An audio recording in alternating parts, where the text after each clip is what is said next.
माह शोबान मुअज़्ज़म का ख़ास वजीफ़ा। शोबान का महीना रहमतों, बरकतों और मग़फ़िरतों का महीना है। हज़रत जाफ़र सादिक़ रहमतुल्लाहि ताला अलैह से मनक़ूल है कि जो शख्स शोबानुल मुअज़्ज़म में रोज़ाना 700 मरतबा नबी रहमत शफ़ी उम्मत सल्लल्लाहु अलैहि वसल्लम पर दुरूद पाक पढ़ेगा तो अल्लाह पाक ख़ास फरिश्ते मुकर्रर फरमाएगा जो इसके दुरूद पाक को सरकार अलैहिस्सलातु वस्सलाम की बारगाह अक़दस में पहुँचाएंगे और इसकी वजह से हुज़ूर अलैहिस्सलातु वस्सलाम की रूह मुबारक खुश होगी। फिर अल्लाह तबारक व तआला उन फरिश्तों को हुक्म देगा कि इस शख्स के लिए क़यामत तक दुआए मग़फ़िरत करते रहो।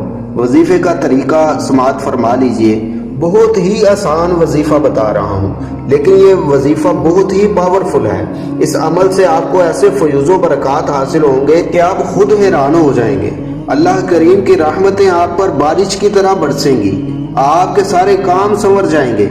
इस अमल की बरकत से आप मुश्किल रास्तों से आसानी से गुजर जाएंगे, आपके दामन मुरादों से भर जाएंगे, आपके दिलो दिमाग से गम के बादल उतर जाएंगे, आपसे सारे शर दूर हो जाएंगे, आपका मुकद्दर रोशन हो जाएगा। आप अल्लाह तबारक व तआला के घर उम्रा करने जाएंगे, आपको प्यारे आका करीम अलैहिस्सलातु वस्सलाम के दर पर जाने की सआदत हासिल होगी, आपकी उलझनें सारी दूर हो जाएंगी, आपकी सारी दुआएं मंजूर हो जाएंगी।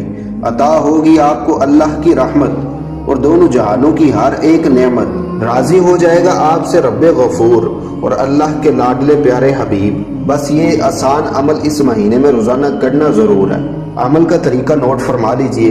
जैसे ही शोबान का चांद नजर आए सबसे पहले सदका व खैरात कर लीजिए और फिर रोजाना 700 मरतबा कोई सा भी दुरूद शरीफ किसी भी टाइम पर पढ़कर इसका सवाब हुजूर अलैहिस्सलातु वस्सलाम की बारगाह में बतौर हदिया पेश करके फिर अल्लाह से दुआ मांगे। एक दुआ मांगे या 1000 दुआएं मांगे, अपने लिए दुआ मांगे या सारी उम्मत के लिए दुआ मांगे। इंशाल्लाह आपकी हर दुआ कबूल होगी और आपकी अर्ज मंजूर होगी। अगर ये वीडियो आपको अच्छी लगी हो तो सवाब की नीयत से इसको ज़रूर शेयर कीजिए।